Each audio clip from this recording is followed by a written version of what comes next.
Okay, so far we have the look at the structure of the maximal abelian subalgebra corresponding to flat, right?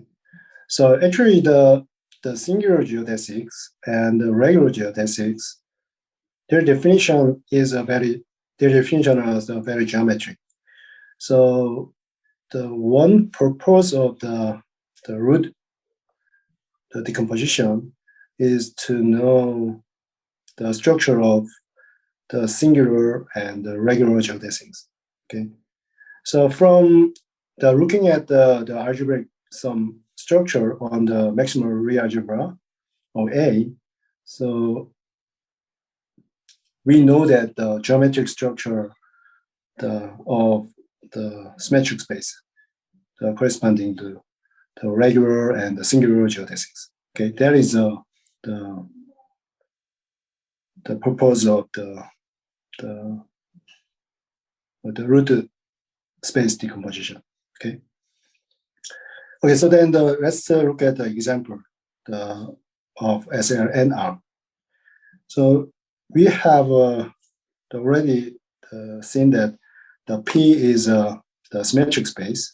The set of the matrices with the trace 0.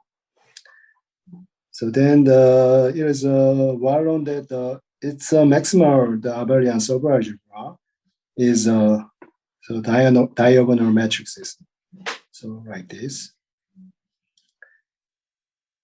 So the rank, so this gives a rank of SLNR. So its rank is n-1. Okay, and also we can find the associated abelian regroup to the A is the diagonal matrices in SLNR. So then the action of the A, capital A, and R identity gives a maximal flat in the symmetric space Pn.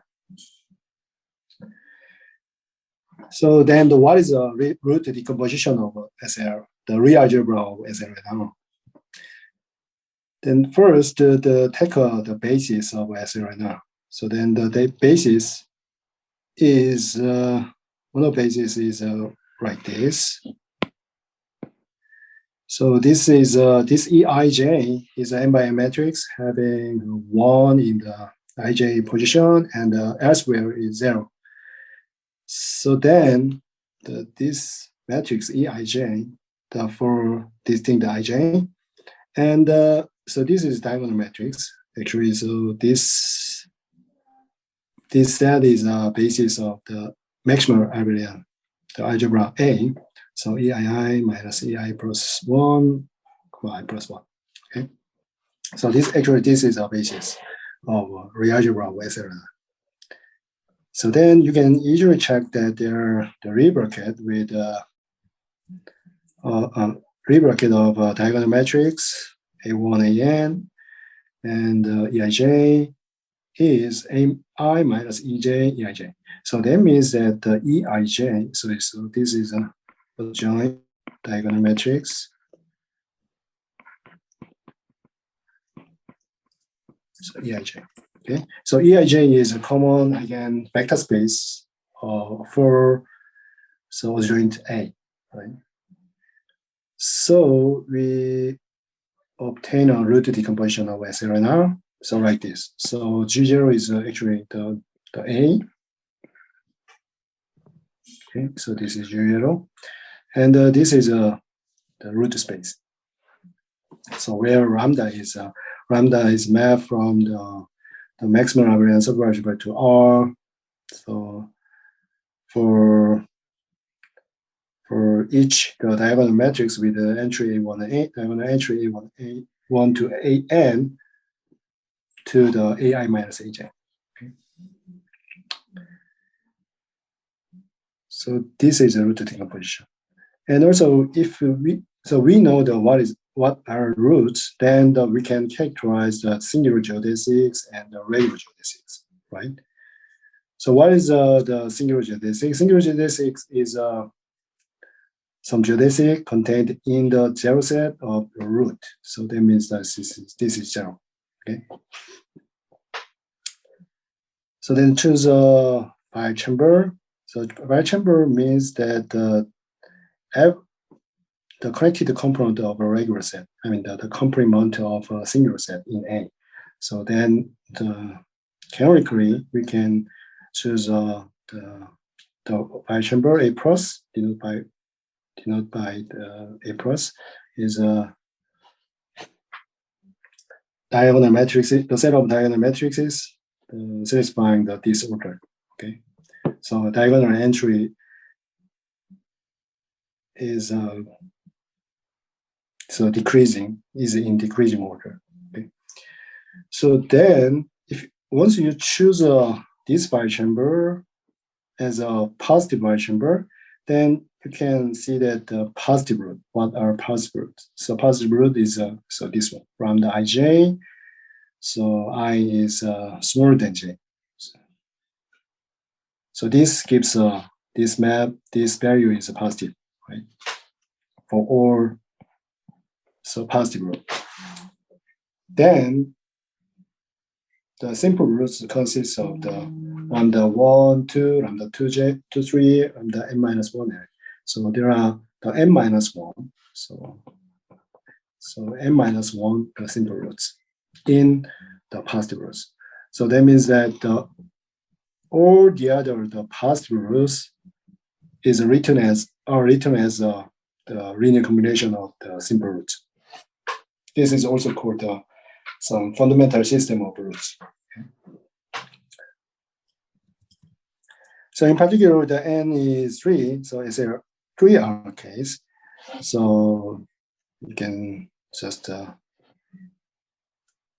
write down everything. The A is the maximum, the Abelian server algebra is this one, so two-dimensional. And the roots are, there are the 6 roots here. And also singular subspace is a zero set of the simple root as the roots that gives 3 the hyperplane in two-dimensional the Euclidean space. So like this. So here you can see that this is okay. So in R2, that this 3 the singular lines, and the other the line. This is the regular geodesic, and the complement of the singular geodesics gives some 6 the connected components, so which are called a bichamber. So you see that one you can choose one bichamber as the positive bichamber, and the induces the positive roots. It determines the positive roots. There are 3 positive roots, and this determines the simple roots, 2 simple roots. So actually, the lambda 1, 3 is lambda 1, 2 plus lambda 2, 3. Okay, so that is the whole picture in the SL3R. Okay, so anyway, I say here what is important. So we know the geometric the information on the maximal flat here. Okay, for the singular what singular geodesics, what is the regular geodesic, as well, and the regular geodesics is contained only one maximal flat, as well. Okay, so then now we are ready to look at the structure on the ideal boundary of symmetric space and infinity. Okay, because the symmetric space has the non-positive sectional curvature, so you can define the boundary of X. So actually, the ideal boundary of X is defined as the set of the equivalence classes of geodesic ray with under some the equivalence on the set of the geodesic rays, the set of geodesic rays. So I will later what is the relation. So anyway, if you know the what is the ideal boundary of the non-positive simply connected the Riemannian manifold, then there are many issues on the boundary of infinity. So because so it gives a lot of the dynamics of isometric group element on the boundary of the X. Okay, so to look at the structure on the boundary of X, we first start with a phi group. Okay, so what is a phi group? Phi group is actually is defined by the normalize of maximum abelian group A in K, the quotient by the center. So this is center. Okay, center of the A in K. So what it means that so normalize of A in K, stabilize the maximum flat F. Okay. On the other hand, the all elements in the center of A in K, the fix at or maximum flat F, the pointwise. Okay. So phi group means that the group action. I mean the group how the group G acts on the fixed flat maximum flat. Okay. To see this, we define the phi group. Okay. So first, the phi group derives the structure of the singular subspace invariant. Okay. So because the phi group did not change the notion of maximum flat and so on. So that gives it maps the singular geodesic to the singular geodesic. Okay, regular geodesic maps the regular geodesic to regular geodesics. So the phi group W preserve the structure of singular regular geodesics, and so the phi group maps phi chambers onto phi chamber. Okay, so it permutes the set of the phi chambers. So actually, it corresponding to a subgroup of the permutation group. Okay, and also the phi group is finite, and the phi group acts on the set of the phi chambers in F transitively. Okay, so now we look at the phi chambers at infinity. Okay. So first we define the ideal boundary of X. So ideal boundary is defined as the set of the equivalence classes of geodesic ray, as I told you, under the equivalence relation. So this is the Hausdorff distance of C and C prime. Okay. So this is so normalized geodesic rays. So then because the X has non-positive sectional curvature, so the ideal boundary of X is identified with the unit sphere at some tangent space of X. Okay, so here you can think of the unit sphere in the tangent space, and here it gives some. So there is a one-to-one correspondence between the sphere and the ideal boundary of X. Okay. Okay, so then we have the ideal boundary of X. So then we can define a bichamber at infinity. Okay, so let A plus is the exponential of A plus. So this is the positive bichamber. So then the A plus X is a bichamber in the maximum flat F. Then define it's a bichamber at infinity is the set of the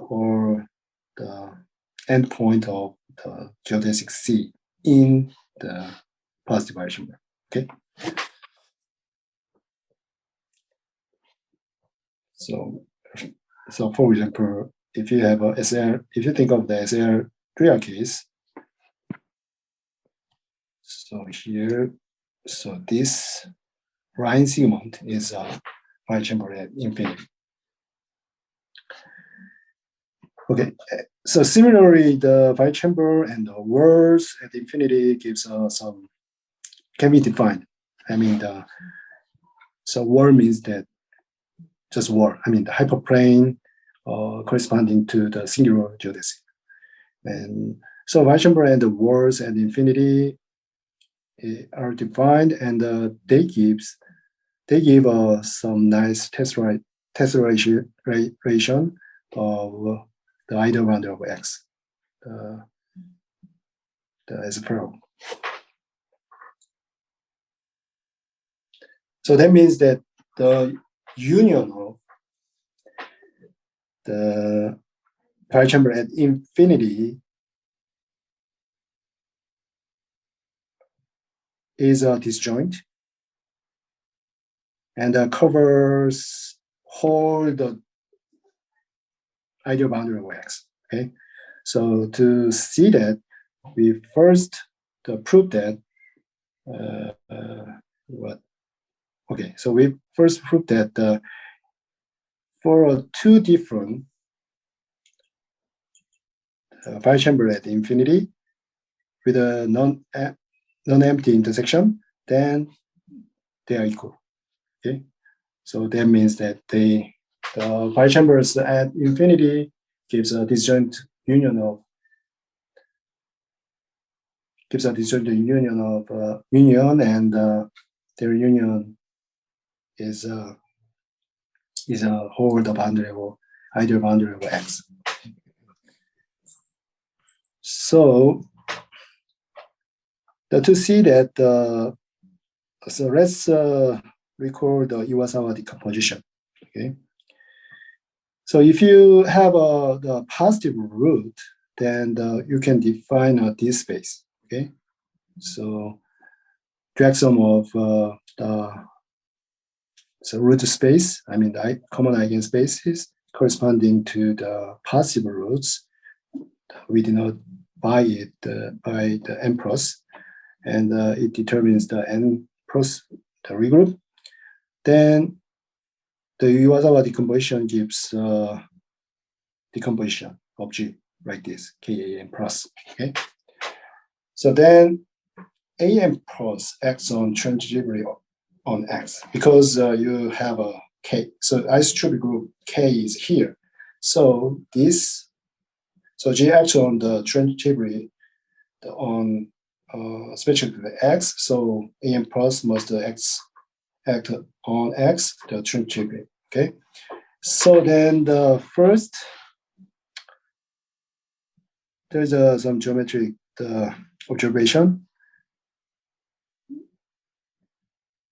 for M plus. So if you have a positive bichamber and the geodesic ray, the CT in the positive bichamber, then if you think of the N plus action on the geodesic, so here is a CT, and so NCT. Okay, so N is an element of N plus. So then, first claim is there. So this is also geodesic. This is geodesic. So there, the distance goes to 0, the exponentially. So that means that the endpoints are same. Okay, so they fix. So they mean, in other words, n pros and pros and fix the C infinity. Okay, so n C infinity is a boundary. Okay, yeah. Okay, okay. So this can be seen by simple the calculation. So because so let n is the exponential y and y is n plus, then you can compute the distance between the 2 points, this one and this one. Okay. So this is gt, okay? So exponential th is t. So h is in the a plus, okay? The positive y jumper. So then you can see that this by taking the exponential minus th, that we have this one. And this is actually the odd joint, right? The exponential and the odd joint. So yeah, it is written as like this, okay? And also, so we know that this is equal to this, okay? So this is the basic, the fact about the big end joint and the small end joint. Okay, so this here, the E is just the exponential map of a matrix. So this is just matrix, okay? So EA is what is EA sigma and prime. So AN, so A0 is okay. So you can think of the joint TX as just a matrix, okay? Okay, so then if you, so Y is in here, so N cross, so you can write the Y as like this. So this Y lambda is some eigen, so root space in corresponding to positive roots. Then you can compute this value is, so you just check easily. So then like this, okay? So here, so look at this here, so lambda h. So that means finally we have so this distance is equal to this one. So but here h plus is in a plus, okay, positive root, and lambda is here, so positive root. So lambda h is positive, okay. So t goes to the infinite, then this value is goes to 0, okay. So that means that this distance goes to 0, the exponentially, okay. So we can prove this fact, and also we proved that an for an element the an in an plus, so the action on cn by the an also fix the c infinite. Okay, so actually, but this is just goes to the some number. So this distance is not going to the 0. So but some constant. So it converts to some constant. So but anyway, the Hausdorff. So then so this function is a convex set. You can prove that this is convex. So actually, this distance is bounded by this value. So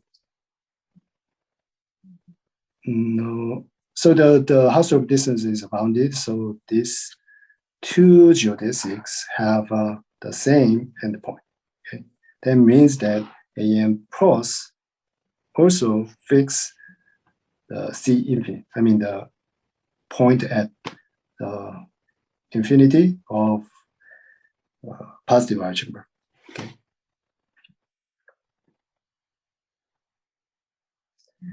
Okay. So then so why this claim is true? So here, if you have two the wire chambers at infinity with a non-empty intersection. So if you have like this, so here is W1 and here is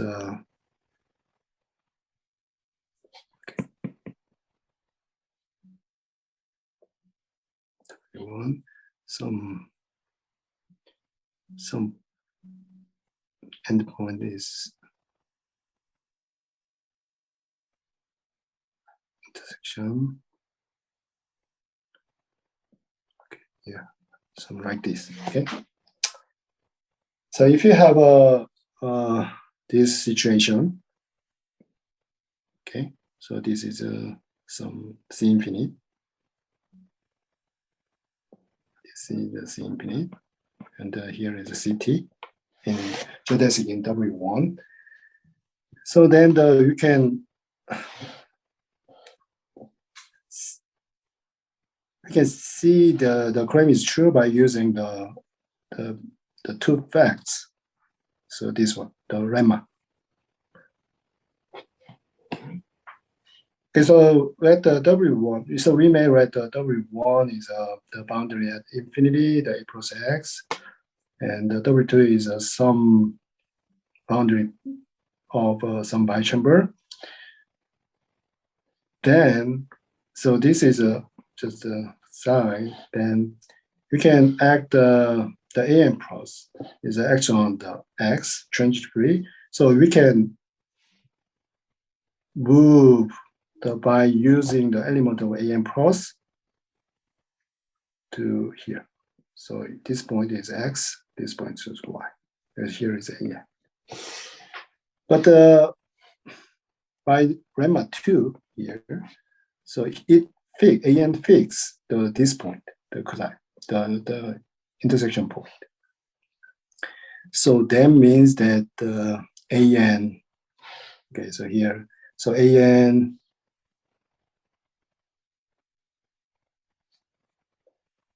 okay, so AN plus the X and the V2.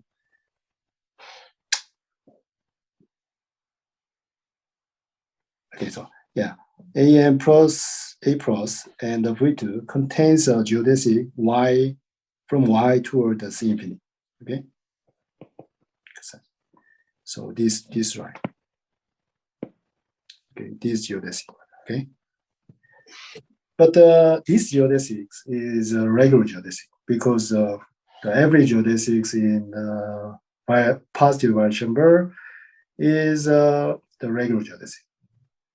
So there is only one the maximum flat containing the regular geodesic. So there is only one bichamber containing the one regular geodesic. So that means that they are equal. That implies that the infinity are also the same. So that means that if you have two bichambers at infinity with a non-intersection point, then they must be equal. So that gives us some tessellation of the boundary of X. Okay. Okay. So here is the structure on the ideal boundary of X. So the ideal boundary of X is a disjoint union of all the bichambers and the walls and infinity. Okay, and they are also the disjoint union. And the bichambers and infinity is open the R minus one set. So R is a rank. Okay, and the walls and infinity. So wall means that if you have a bichamber, positive bichamber, so there is wall. So actually, so this wall corresponding to the set of the singular geodesic. Actually, the shadow set of the simple roots. So the words at infinity consist of the open set of dimension, so I minus 2, I minus 3, and so on, and to 0. Okay. So because if you think of the intersection of the two singular hyperplane, then it gives us the r minus the 3, the dimensional, the singular plane. So they give r minus 2, r minus 2 singular plane, and that gives the r minus 3 dimension, the open set at infinity. Okay. And zero dimensional words at infinity, so corresponding to the maximal singular geodesic. Okay. So, and also there is some instant structure on the boundary of the X. So that means that there is some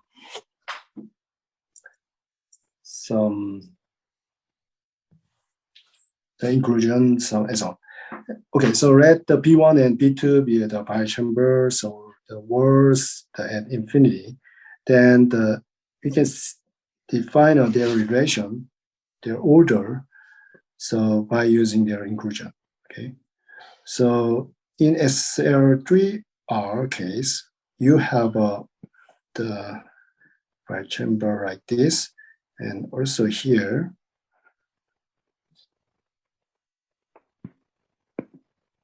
If you choose some bichamber here, then there are two words, right?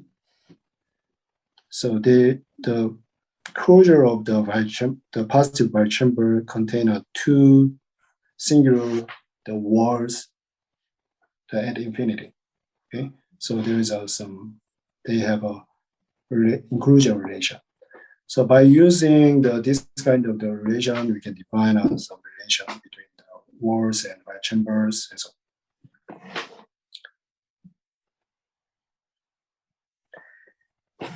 Okay, so now we look at the joining the points at infinity. Now we know that the ideal boundary of symmetric space is some disjointed union of the bichambers at infinity. Okay, and also they have some incident structure and so on. Then now we concern some joining the two distinct the bichamber at infinity through a maximum flat. Okay, so question is given two distinct bichamber at infinity, is there some maximal flat connecting? I mean the two connecting them. I mean they're whose the ideal boundary contains two distinct bichambers at infinity. So there is a question. So here is a proposition. If first, if you have two distinct points at the ideal boundary of X, then there is always a flat connecting them. That means that here is F. This is F.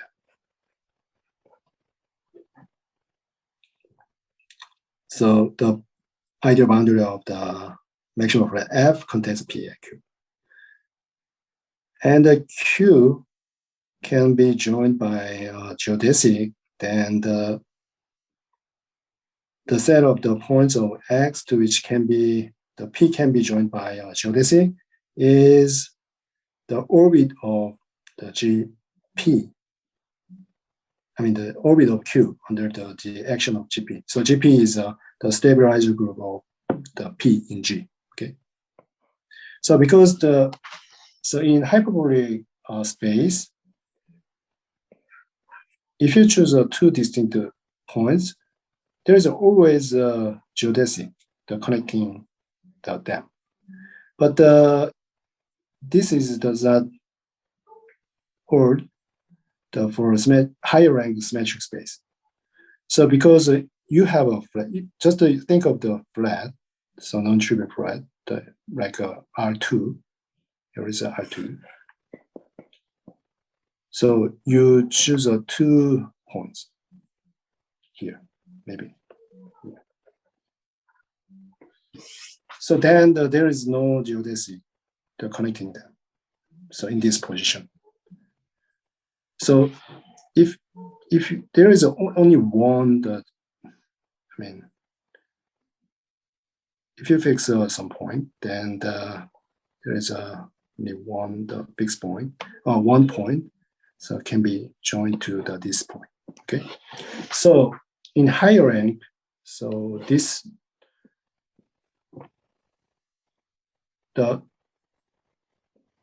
we cannot join any 2 distinct points by a geodesy.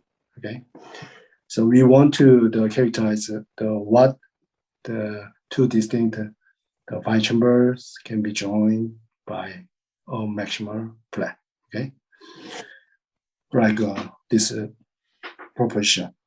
Okay, so by 1, okay, here is given to the phi chambers at infinity. So there is a maximal flat joining them. If there is, then how many? Okay. So then let the W1 and W2 be phi chambers at infinity. You may let the standard phi chambers at infinity, and this one is also some phi chambers at in the standard the maximal flat. Okay. So because given 2 the phi chambers, then always there is always maximal flat connecting them. Okay, but we focus on the how many. So then if you choose G, so N1 plus and N2 plus, the intersection of the N1 plus and N2 plus. So N1 plus is the regroup, the corresponding to A1 plus, and N2 plus is the group corresponding to A2 plus. Okay, by choosing the positive roots respectively. So then the G, if G is an element in the intersection of N1 plus and N2 plus, then G fix is W1 and W2. Okay, so that means that the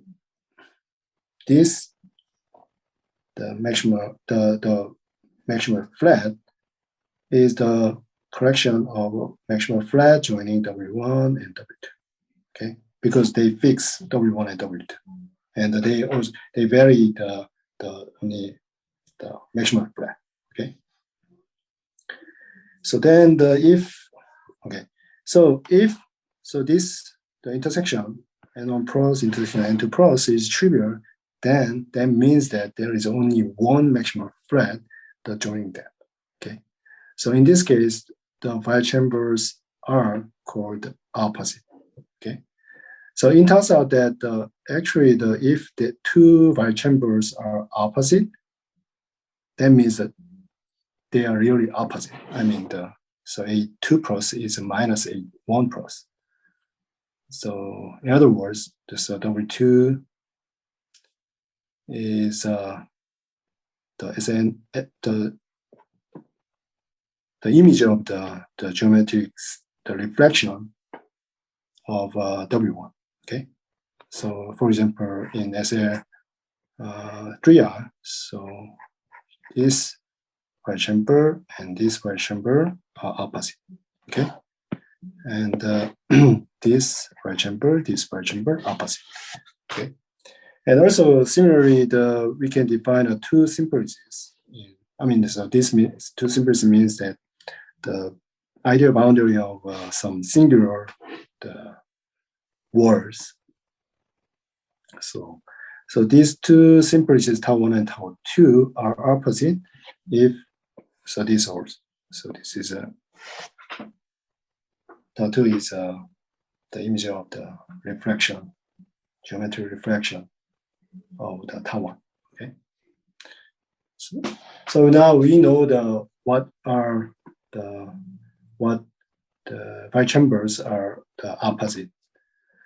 So and also because if you have an opposite the chambers, then there is a unique the maximum thread connecting them.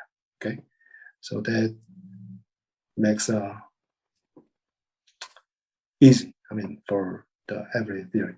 Okay, and there are lastly, I want to mention the notion of the parabolic subgroups because these parabolic subgroups gives the also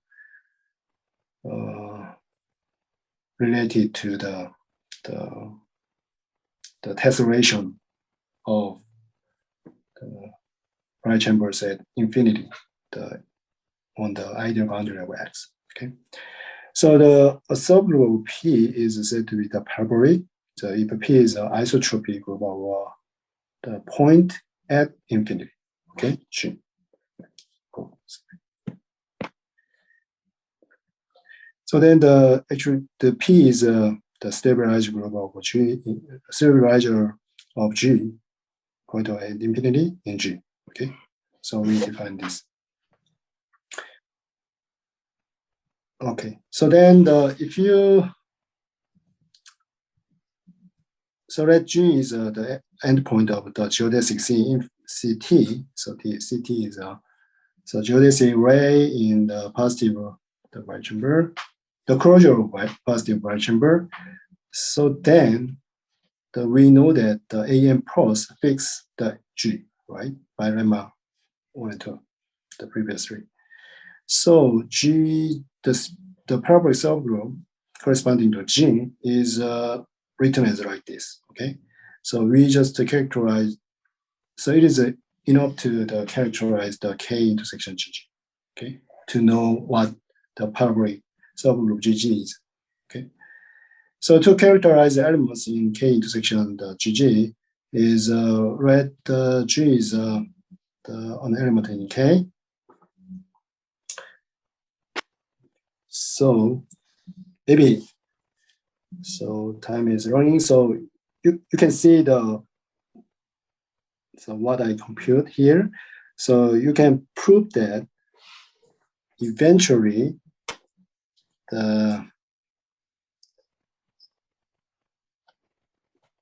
okay, so B is a wall and the B is a wall and the H is an element in the same wall, then the parabolic subgroup corresponding to them are same. Okay, and also they have if they have an instance relation, then the parabolic subgroup also have an instance relation. Okay, actually, the more singular the parabolic subgroup is bigger and bigger. Okay, so there are the one-to-one correspondence between the conjugate class of the parabolic subgroup and the walls of the closure of the positive right chambers. Okay, so now lastly, I just briefly mentioned the boundary of X. So now we have a time map from the ideal boundary of X to the quotient by the G. Okay, so actually this is the closure by positive right chamber. So this one. So in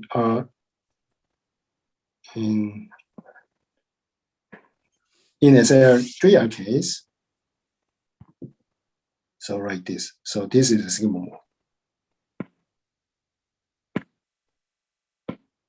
Okay, so this here. So here is a sigma mode. So here is some open interval, and here is a point. Okay. So you can think of the time map. So then the sigma mode has the faces. So like this, you here one face and here second face. So this face gives us some type, the face type. Okay. So tau 1 and tau 2 be the two simplicities of tau mode. Then we say that tau 1 and tau 2 are opposite if they are in some reflection relation. Okay, and so we define some time mode boundary of X like this here. So this is sometimes the people refer the flag space of time mode, and so this space is actually the set of all the simplicities of type time mode. Okay, so this is actually isomorphic to G quotient the parabolic subgroup of time mode, P time mode. Okay, and in particular, so time mode, if time mode is a sigma mode, so this is just a pi chamber, then this is called the first number boundary of X. Okay, so we have for each the parabolic subgroup gives some the boundary of the X, right? So-called sigma time mode X. So, for example, in SL3R, there are three types of parabolics. So this one, this one, and this one. Okay. So first one is a minimal parabolic. So that fixes the sigma mode. Okay. The second is the red time mode. So this phase. So it fixes the simplices. The last one fixes green the phase. So this here. Okay. So there are three types of the parabolics. So and also the boundary of time mode X is actually you can think of the set of all simplices of type the time mode. So actually the orbit of tau mode. Okay. And the other also is the defined similarly. So we have the order of the boundaries corresponding to the given symmetric space. So why the boundary is important? So actually if you in hyperbolic space, there are many good dynamics on the geometric boundary for the action of the isometric group of HN. But here it is not it has not the good dynamics on the ideal boundary of a symmetric space. But so it turns out that this boundary, I mean the time mode, the boundary of X, have enough good dynamics for the action of the isometric group of symmetric space. So it keeps so it allows to extend the convex co-compactness to the higher rank the symmetric space, so-called the anisotropic representation. So next, I will give the definition of the anisotropic representation and is the property and so on. Okay, so now I stop here.